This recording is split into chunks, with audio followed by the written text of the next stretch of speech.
Welcome, everybody, to another episode of Sit Downs with City Lifestyle Vegas Edition.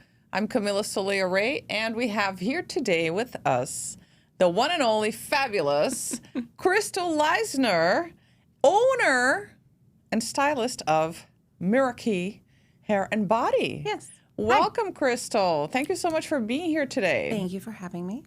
Well, you are my personal stylist for hair, and I've just been in awe how you've been able to transform how I look and really adjust to my requests. They have not been super easy, I understand, because change is fun. Yes, change is fun. And you've also introduced several bold changes that I had never thought of, never expected. So I am very honored to work with you, not only, on one-on-one as your client, also as a marketing partner in this community, because sharing what you do and your brand is amazing. Thank you. So thank you for being here, and thank you for being a partner. Absolutely. Tell us how you got started in the hair business, and what do you bring in terms, because you have a very strong personality, right? So how do you blend your personality into your work and help your clients? I started doing hair. I went to cosmetology school when I was 16, so I've done hair forever.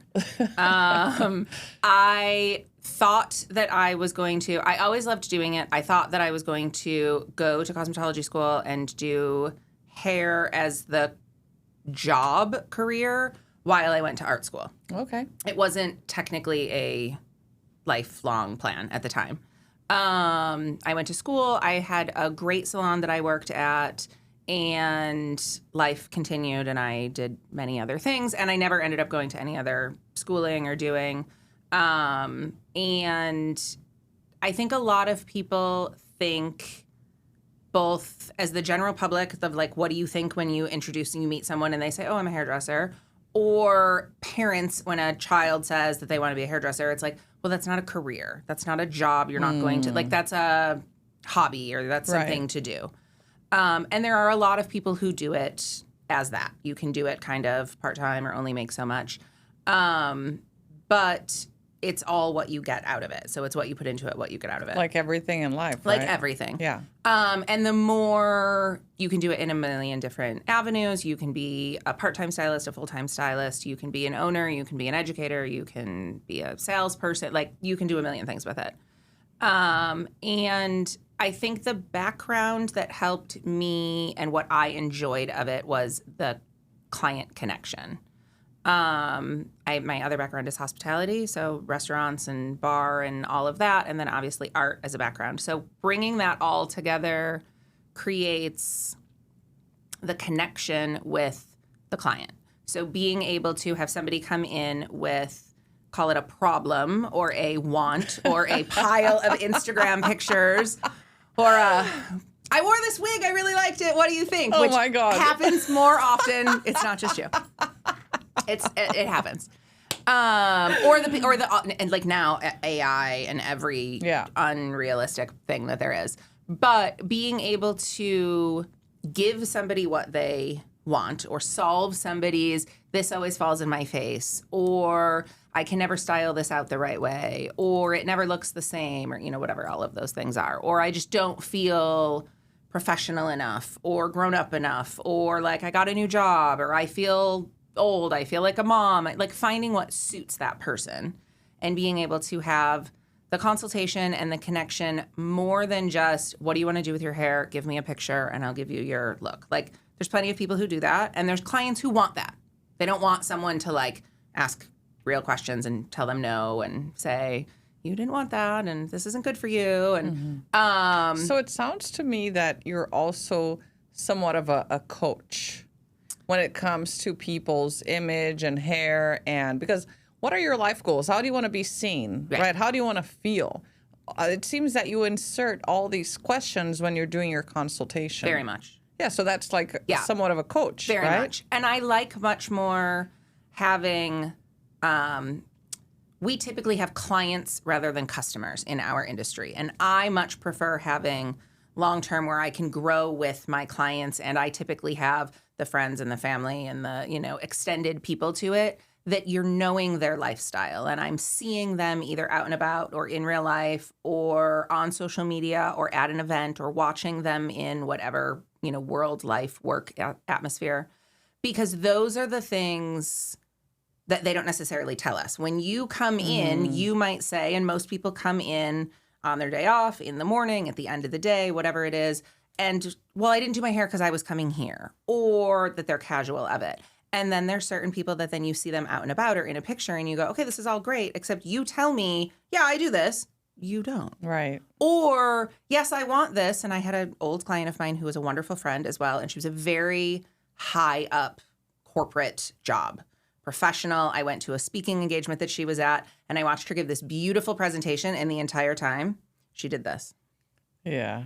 For like an hour and a half. And we got to the end of it and I gave her a hug and I said, your speech was amazing, but I have no idea what you talked about because all I watched you do was push your bangs out of the way. So we're cutting your hair tomorrow. And she was like, I don't do that.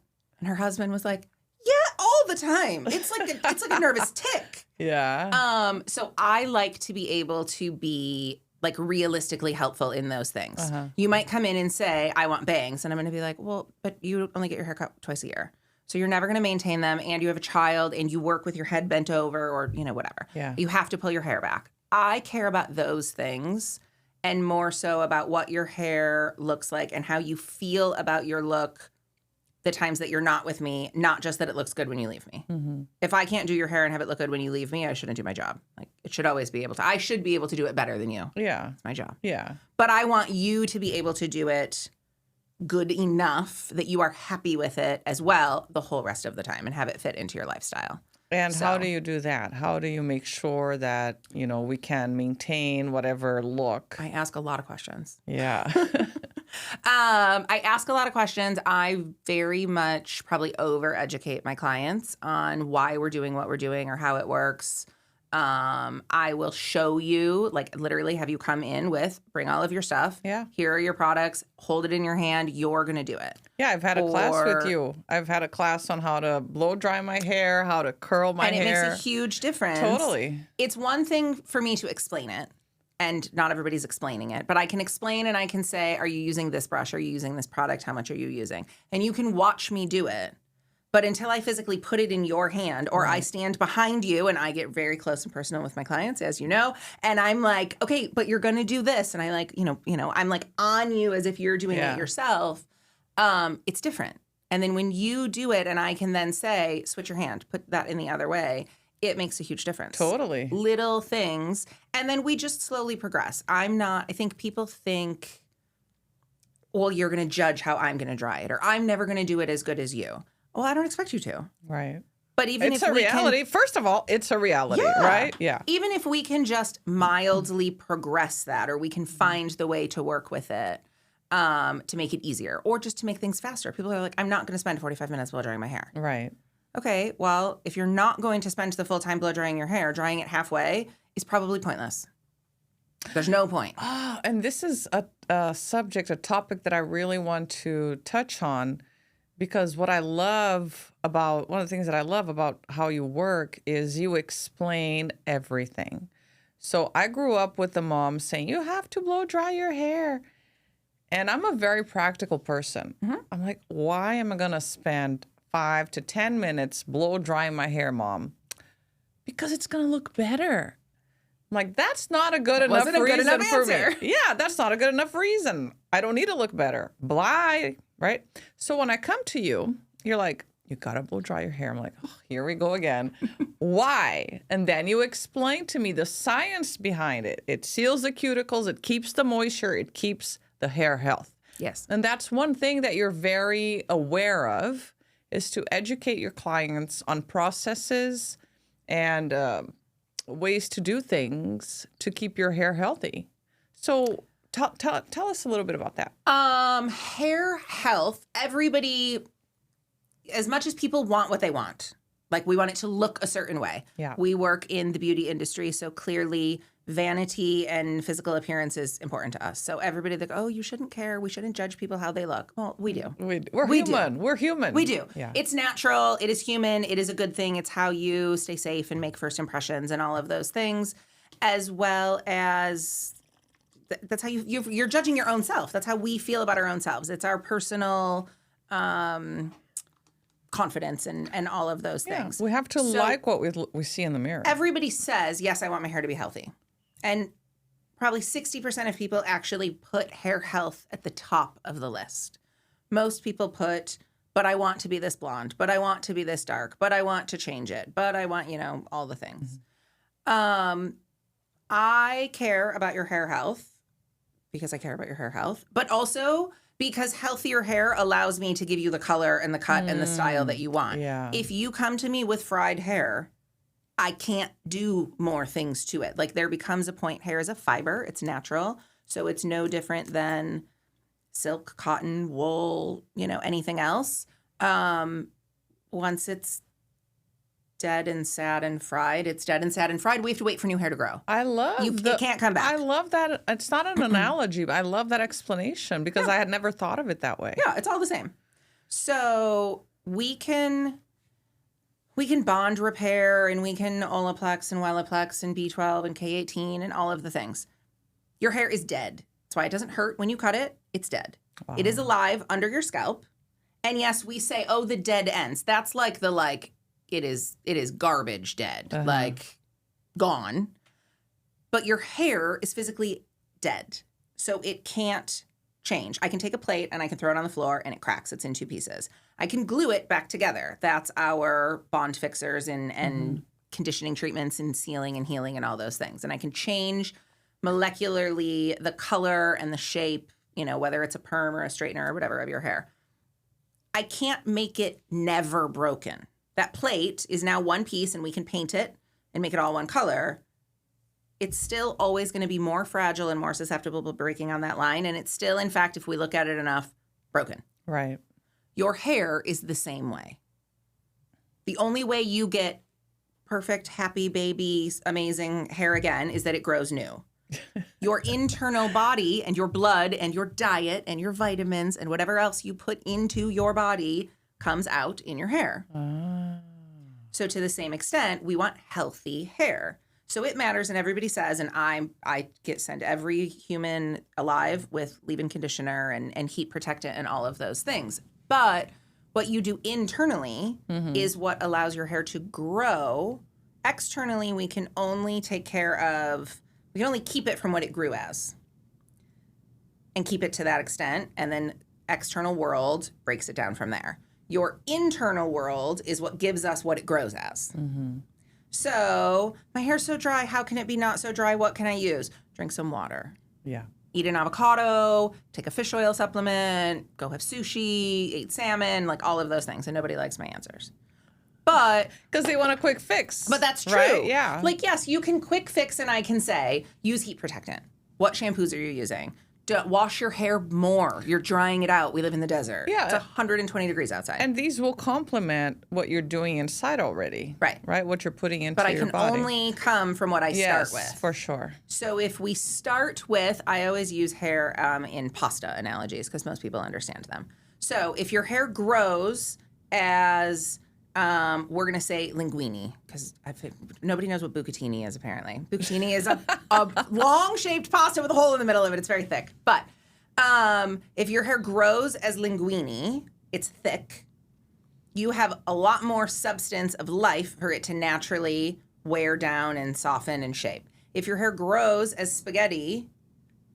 Once it grows out of your head as spaghetti, it's never becoming linguine once you see it and it's on your head. Yeah. It will only ever become capellini and angel, do you know what I mean? And so on and so forth. If you're growing angel hair or capellini thin, it's going to break way faster. Right. Because it has less that it can live within the world. Interesting. So what we're putting on the outside, conditioners, treatments, oils, leave-ins, whatever, every food that people put on their hair back in the day is never going to make angel hair spaghetti. It's never going to make spaghetti linguine or bucatini or anything else. That has to come internally. So from the inside out. Yeah. Correct. Very interesting. And some of that is just genetics. Like your hair follicles are always going to be what they're going to be. But internally, what we're feeding them, supplements, nutrients, vitamins, toxins, how they're coming out in your body, all of that affects your hair. Awesome. And we can't do anything externally to change the internal. Yeah, and you have steps that you as a professional follow. So I was a brunette until the beginning of the year. Mm-hmm. And I came to you and said, I want to be blonde now, right?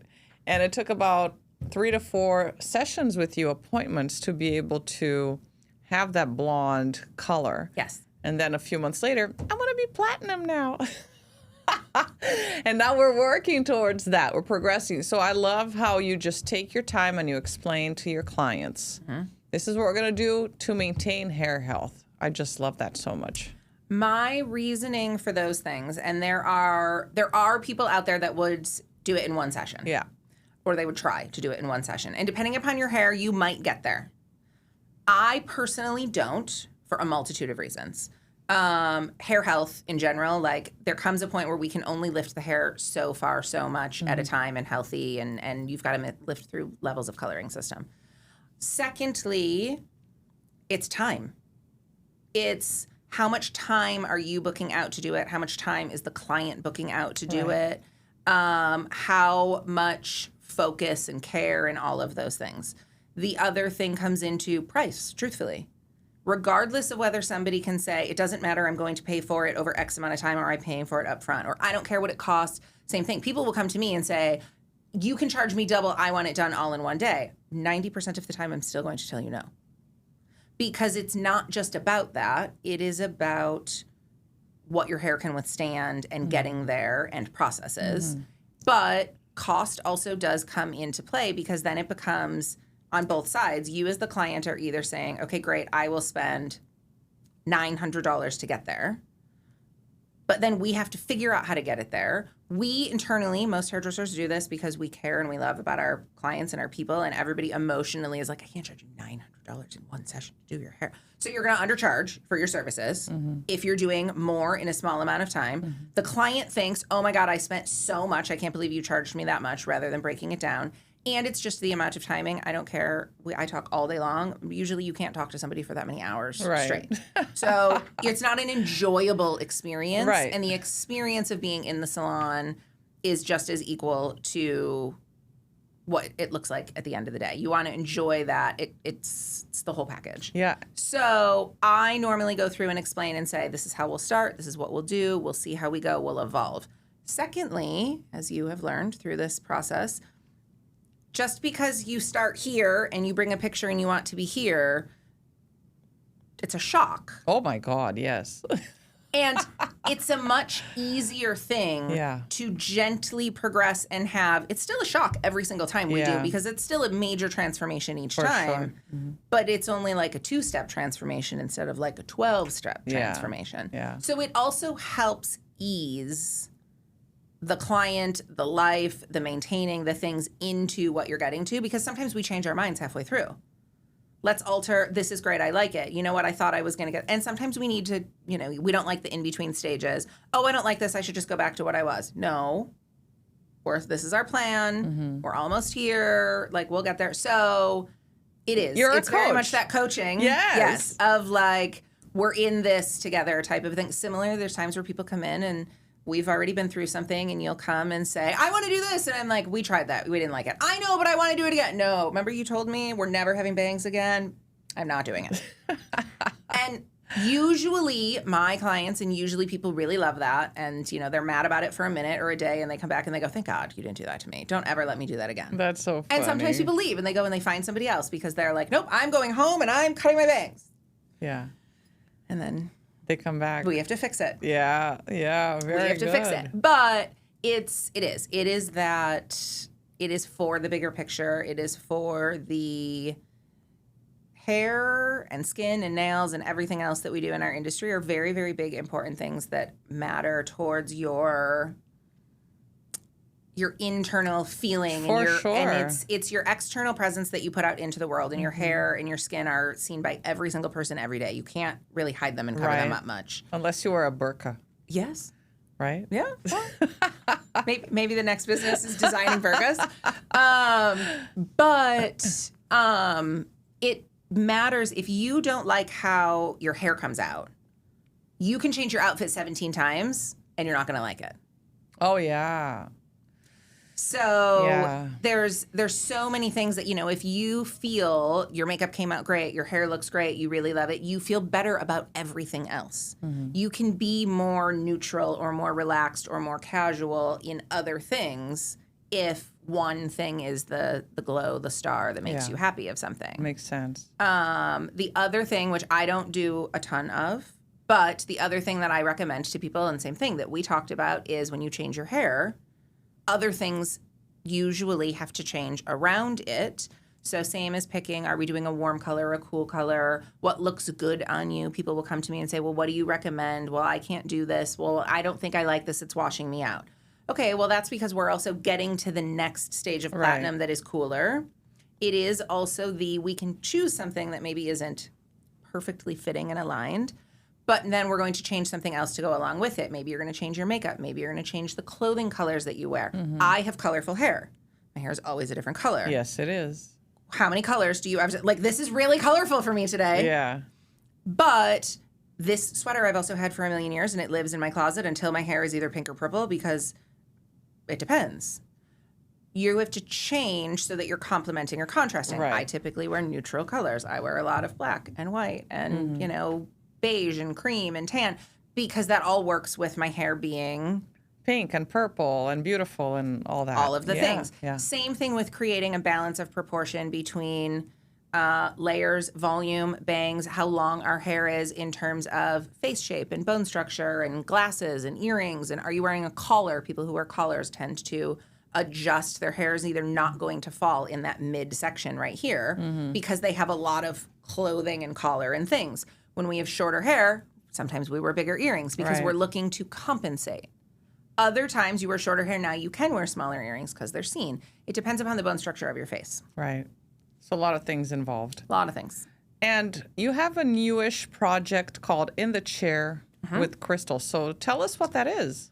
So In the Chair is more professional education rather than to the general public or to the client.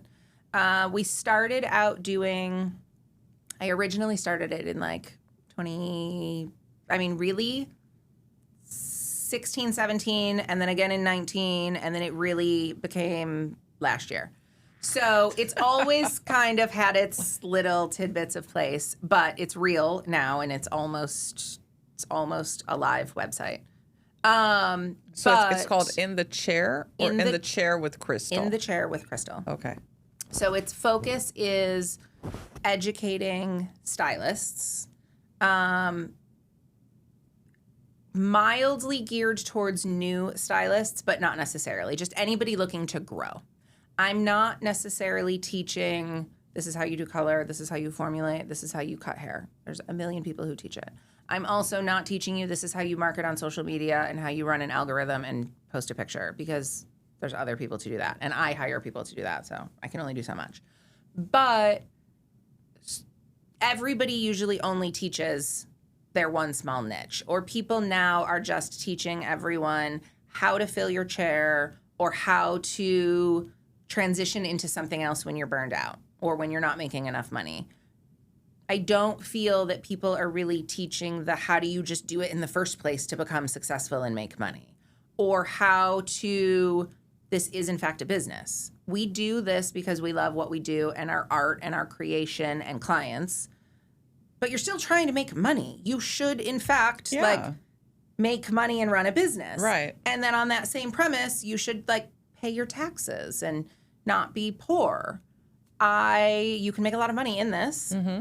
But you can also spend a lot of money. So there's a lot of times because we make so much daily money in, money out, and cash money, just like cocktail waitresses and bartenders and everybody else that's in this kind of client service hospitality industry.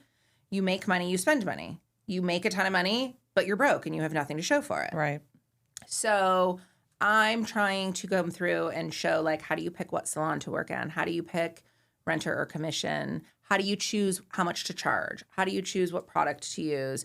What do you do with your money? How do you pay yourself? How do you save to pay your taxes? How do you budget? What can you afford? How do you choose who is your ideal client? How do you do a consultation that you actually listen and ask those things and understand what it means. I can give you a list of questions to ask. I can give them to you, and you could sit and ask somebody the questions and they could give you the answers. But do you know what to do with that information? Exactly. Or do you know what question to ask next? Yeah. And that's what sets you apart, right? So I'm trying to help. I've been doing this for a very, very long time. And I had a lot of people that I learned from. I've worked in great places and under great people, but I've also just learned a lot of it as I've went and on my own and trial and error. And I think I don't think it has to take everybody that long to get there. I think a lot of people get burnt out and leave this industry long before like figuring it out because there's no one there to help them. Because now it's just this like catty, like what lunch table are you sitting at in high school industry, which is very sad. And I don't like that. And I also don't like that there still is the stereotypical, you show up to something and someone goes, oh, hi, it's nice to meet you. What do you do? And I say, oh, I'm a hairdresser. It's like, oh, it's cute. Yeah. It's like, oh, you're a server. Oh, you're a dancer. Oh, you're a bartender. Like it doesn't hold anything. And there's nothing against any of those industries either. Yeah. We, of course, living here in food service and hospitality, we know that that's an amazing thing and a sought after job. But the stigma of it, of just being like, oh, you like do hair. When you should actually be proud of it, right? Because even my dad, he's 80 years old, bless his heart. I was telling him about, last time one of the people that I interviewed here in a podcast, she is an owner of a med spa, and how we talked about how her passion is to really help women feel confident and on their skin and, make them look at themselves in the mirror and fall in love with who they are and blah, blah, blah.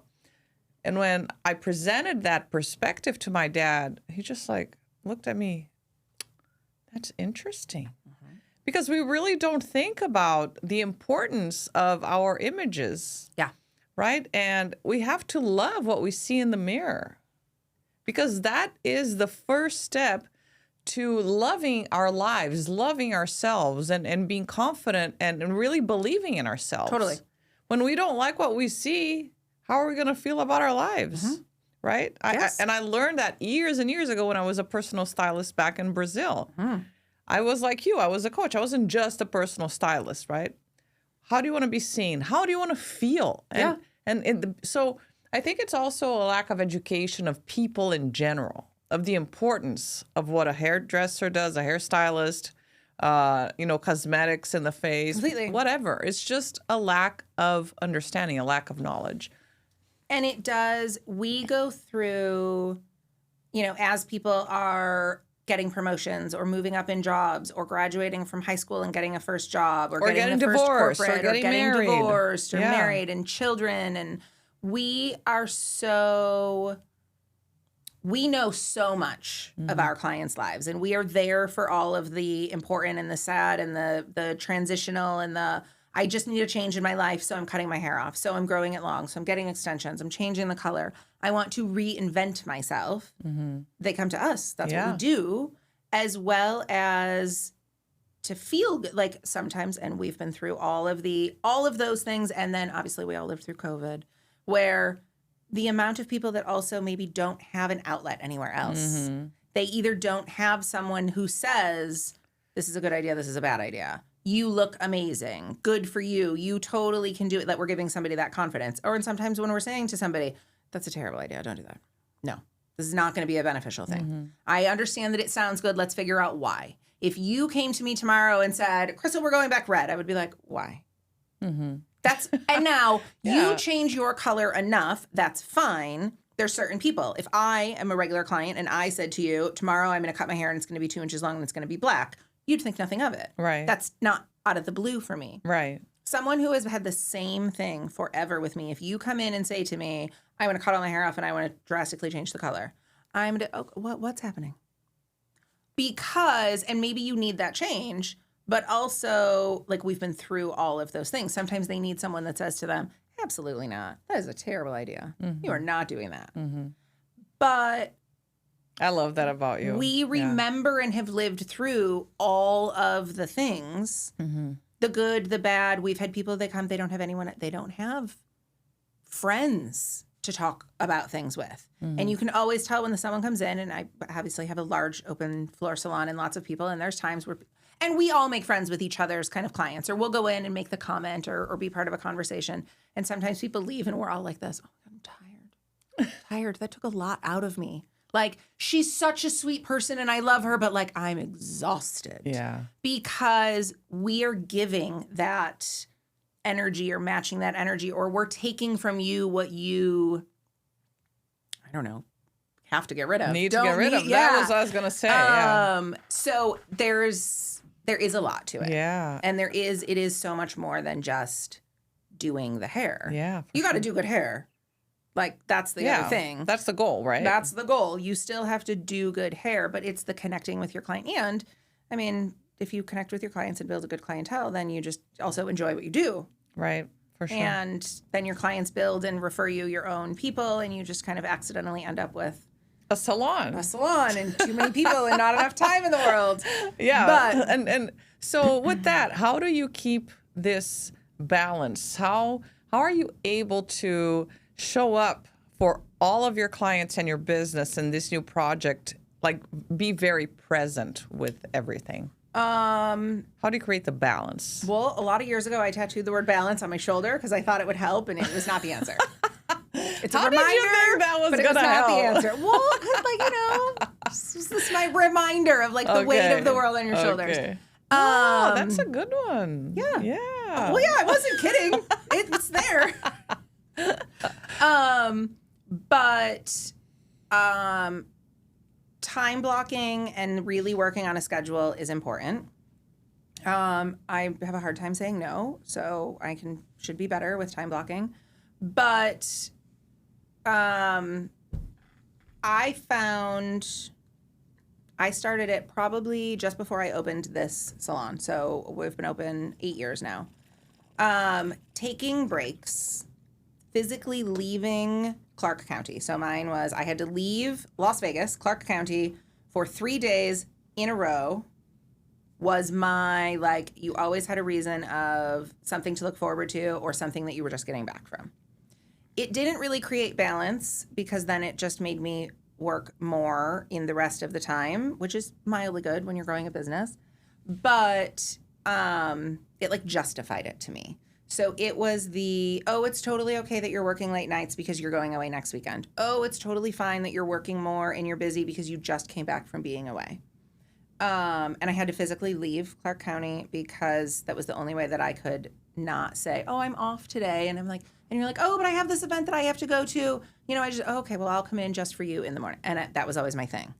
And then if I was already coming in for you and then someone else called, I'd be like, well, I'm already here. If you can come at this time, then I'll see you. Yeah. And I was like, I thought I was having these great boundaries of saying, only if you come at this time. Well, no, everybody said yes. Right. And I still have problems with that. But I do leave and go away almost every single month for at least 3 days. That is non-client work. I try to make it fully vacation. There is definitely times where, and there's a lot of people that call me out that I will go away and it's my 3 days away and they're like, where are you going? What are you doing? And I'm like, I'm taking my computer and I'm rebuilding the website. I'm writing education. I'm, meeting. Yeah. I'm going to a class. I'm doing something. But it's still a difference of change of scenery, change of environment. My brain, even in a working brain that I'm working on work, is different than if I'm with a client and doing it that way. So 3 days away a month. And I try almost every month. Sometimes it doesn't happen because there's either a larger trip that backs up or ends to something, or there's stuff going on here that just, I try to turn that into, something of it. But making sure that your personal self-care and work-life balance type of a thing, which I think when you really care and truly like your job or your work or your business is your passion and your hobby, it's hard to create that balance. Right. So I've recently learned, instead of it trying to be balanced, like literally like the scales balanced, it's more you're all in on this, and then you're all in on this. It's like the work hard, play hard mentality more than balance. I love that. And you are, and I mean, as your client for the past 2 years, I can see that it's been really working for you because you are able to be present with me and everybody else that walks through the door and expand now into in the chair areas. with Crystal. Yeah. Very good. So I'm trying. The time scheduling of it definitely is I think that's what every person struggles with. Yeah. That. I don't care if you're a mom at home, you struggle with like, how do I find the time to do all the things? But it's just, if you can give 100% to whatever it is that you're doing and then not feel guilty when you then give 100% to something else. So like if you give 100% of your attention to your work when you're off, then you're off. Right. Like you can't feel guilty to say, but I should be checking this, I should be doing this, I should be whatever. If you go to 100% to your kids, when you take that small amount of break of time away, don't feel bad of like, well, I feel like a bad mom or a bad parent because we went on vacation without our kids. No, fuck that, it makes you a better parent. It makes me a better stylist and a better boss to go away on vacation. For and sure. I tell people all the time, and I leave and go, oh, well, must be nice. And I go, look, I go away so that I still book your appointment. And when you call and have to move your appointment 17 times, and the stylist calls me and says, I forgot my keys. Can you come back and lock the door and let me in and this, that? And I go, yes, I will be right there. Yeah. Yeah, very good. And So. I love how how you view things and how you make sense of everything that you do. It's really organic for your business, and no wonder you're the best in class. Yeah. And tell us where people can find Meraki. And I know it's on Sahara and Fort Apache. Do they make an appointment? How often are you open? Tell us all these things. We are located at 9010 West Sahara. We are on the northeast corner of Sahara and Fort Apache in Summerlin. We are technically completely by appointment only. My door very nicely says walk-ins welcome. Appointments preferred. You can absolutely walk in and like see us and meet us and walk in and see the space and be able to talk to somebody. Your chances of getting an appointment right then are slim. If someone has an opening and is obviously there and can fit you in, we totally will. But every stylist works by their own appointments, by their own calendars and schedules. We predominantly work Tuesday through Saturday. Typically 9, 10 a.m. to 7, 8 p.m. And again, every stylist is different. Every day is different. It just depends upon schedules and lifestyles and how those things are. We do not do online booking. Given the consultation nature and personalization of our services, allowing online booking always is a problem for both sides. Right. If you tried to book your appointment online with me, it would probably tell you, I don't know, 2028 or something like that might be your next available opening. Or you would book and say, well, I just need my color done. And you would book for color. Well, your color is not an answer. It's either a 15-minute appointment or a 3-hour appointment or it's different for everything. So texting is really our all happiest, best way. There is the phone number for the main salon. We have a regular, we literally have a landline phone. If you call it and nobody answers, it's because we're working. Leave a message. If you don't leave a message, I'm not calling you back. Right. If you leave a message and just leave your phone number and don't say anything else, I'm sorry, I'm probably not calling you back. Maybe sometimes I do, and I call and I go, hi, you left a message. Other than that, leave a message, text. Our main salon textable cell phone number is 702-701-4441.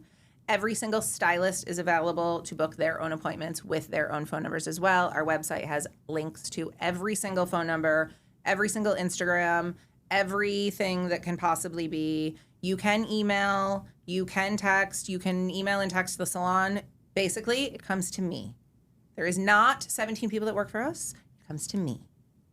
So if I'm busy working, you have to wait for me to get back to you. I will get back to you, but you're not going to get a response instantaneously because we care about, I've told everybody, look, if you're not busy, obviously answer the phone. If you are with a client, you're not going to leave a client. The client comes first before answering the phones or responding to things or whatnot. For sure. So bookings are all typically text or call or email. We will get back to you and answer any questions. You're more than welcome to come in and just say hi, hang out. you have champagne, a coffee, have water, have wine, have biscotti, sit and chill and hang out. And we it's got such beautiful a cool new cushions salon. up front. It's such a cool salon. It's very artistic. You have like some framed pictures on the wall, some coins on the like. It's such an amazing place to be. I really recommend. The feel of the space was very important to me. I wanted it to be comfortable, that you didn't mind coming and hanging out or coming and working and staying and being, and that it was relaxed. It felt like a home. And it is. Thank you. It is.